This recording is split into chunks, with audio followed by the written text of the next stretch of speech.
Hello and welcome to We Can Learn to Learn e-learning page. We are going to be talking about part 2 of how we can learn to grow our ability to learn within ourselves, because during these critical moments, it's so important that we provide the safety and nurturing understanding of how we can be our best selves and how we can create an environment for our children to learn in the best way. And in order to do that, in the last video, we talked about the importance of safety. We talked about the polyvagal theory and how that has 3 different states that are determined based on whether we feel safe, whether we're in danger, or whether we feel life threatened, and how those unconscious states then define our thoughts, our feelings, and also our behavior, so that nowadays it's really important that we take a look at what's underneath the behavior, what's underneath the feelings, and what we can do about it. And in order to do that, we mentioned last time that awareness is a critical part. And so in this part, part 2, we're going to talk about evolution and the architecture of our brain and how narrative incorporates our experiences and generates our belief system about ourselves, about other people, and the world that we live in. And so now I'm going to share the slide over here. So here you can see this image of an individual who has all these things going on in his minds, and we can maybe some of us can relate to that we get preoccupied with what people say about us, what they've said in the past, and what they may say in the future. And these could be considered as racing thoughts sometimes. They don't allow us to concentrate on anything else. We have a preoccupied mind, and they inform our personal narrative and make it difficult to be present, to pay attention, to learn, and to be with other people. And also significant is for us to become aware of our body language and the feelings and the behaviors, because they are messengers as to our state, our physiological state, that we can do something about if we develop our awareness and then restore and recreate something that is more in tune with the present experiences that we have. So here we have a model of the 3-parted brain, the Triune brain, by Paul D. MacLean. And it shows us that within our brain architecture, we still have the lizard brain. We still have the mammalian brain with the arrival of mammals. And that in addition, we have the human brain. And this sequence of the oldest to the mammalian brain to the most recent is something that Dr. Dan Siegel presented to us with schematic, a hand model of how the brain works. So the brain stem is, you can think of it as right here in the middle. Here's the spinal column, and here's the brain stem. And then we have the mammalian brain, which is the limbic system over here. And then we have the neocortex, which allows us to have all those wonderful abilities in terms of thinking and imagination and reasoning. And the reason this is important is because when we feel in survival mode, when we're in danger, chronic danger, I'm not talking about a little bit of danger, but if we've been conditioned in our past, in our upbringing, with chronic stress, then we can flip our lid and we can go backwards so that the neocortex goes offline, and there goes our ability to prioritize, to manage our ability to choose, manage our ability, our time, manage ourselves, our impulse control, and many other functions that are part of our executive functions. And we become very, very emotional, very reactive. We may fight or we may run away. And if all of that doesn't work, then our brainstem pretty much takes over as part of our energy conservation and making sure that we're safe. And as we said in part 1 of our video last time, there is a conscious part of our brain, and there is a big part of our brain that is unconscious, that mobilizes and does things to make sure that we are safe. And in this fantastic schematic by Nikam, we have the different parts of the brain, how they're put together. You can see the reptilian brain that consists of the brainstem and the cerebellum. You have the mammalian brain, and you have the human brain, the cortex, where we are, which is responsible for higher order thinking, higher mental functions, where the core functions regulate our attention. They manage our feelings, our desires. We're able to achieve amazing mental feats. We can engage in abstract thought, imagination, speak many languages. We can be empathetic. And the basic need of this brain is really to connect and to attach to others. And this is also, if we feel in thrival mode, as the poet coined, we feel love. And when this need is not met, we experience heartache, and we go into survival mode, depending on our past experiences. I am not going to go into the mammalian brain and the reptilian brain because we are really concerned about learning, and that takes place in the neocortex. And when that goes offline, then we basically become emotional, or we go into energy conservation, and we are unable to really attend and process information for the most part. Some people are able to do it miraculously, but most people may have some challenges with that. And I also wanted you to have this schematic to see where the prefrontal cortex sits in your brain. So it's right here in front.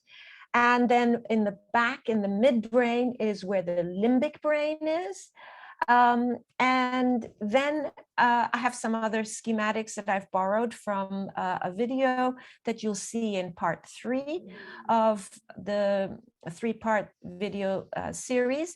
And it shows you this idea of the upstairs and the downstairs brain. So when we feel safe, that communication works very, very well.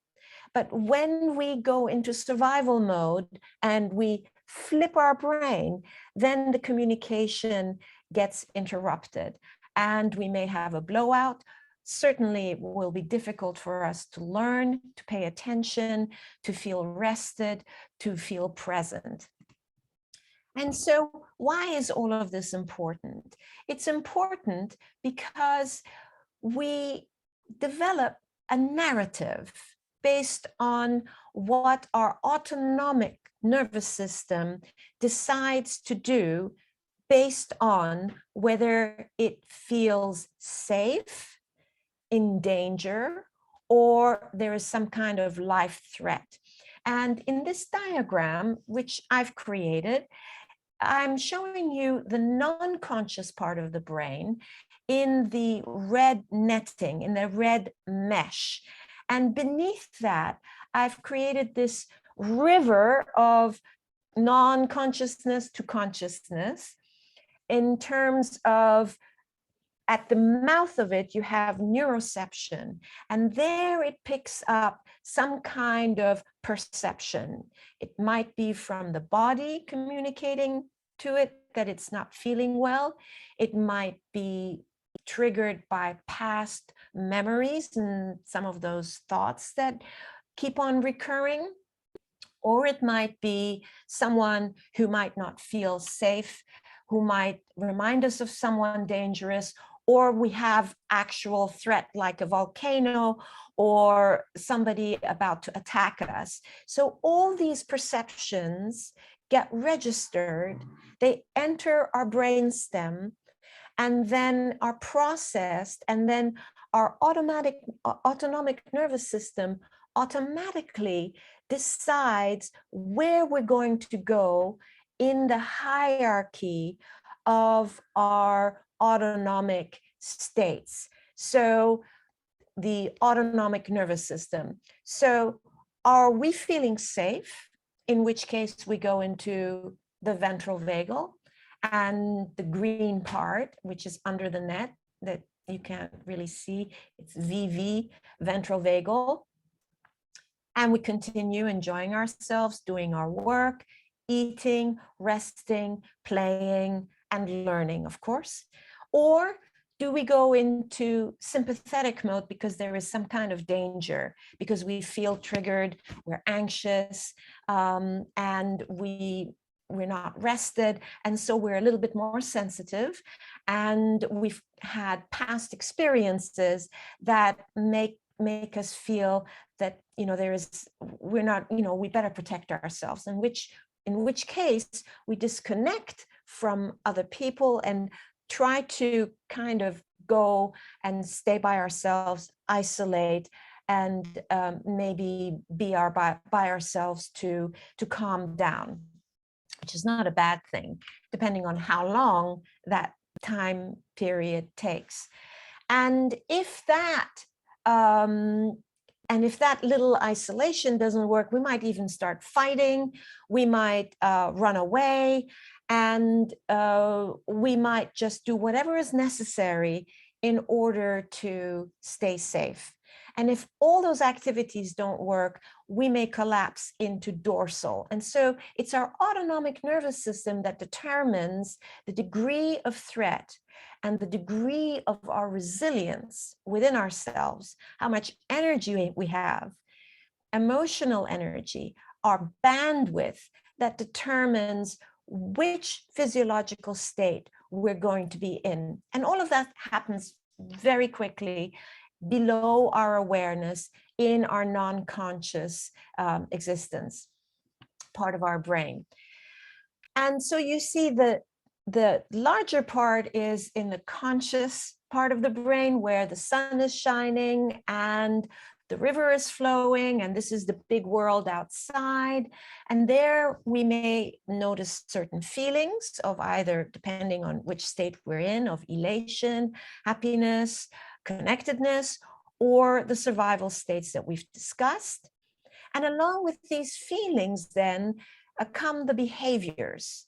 And those behaviors we also discussed may go into being connected, playing, reaching out, inviting friends over, or maybe processing some challenges that we have with friends. It doesn't always have to be a happy, happy, happy time. But if we are in survival mode, then those behaviors may move towards aggression, fighting, irritation, anger, or desiring to just leave, to just go somewhere where we can calm down. And so what do we tell ourselves?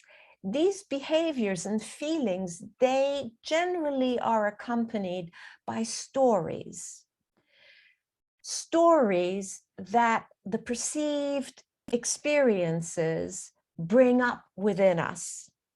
And these stories can be critical to our ability to get to what lies underneath the behaviors and the feelings that may inhibit us from our ability to learn, from our ability to connect with other people, from our ability to grow, to feel healthy, and to reach our goals, dreams, and desires.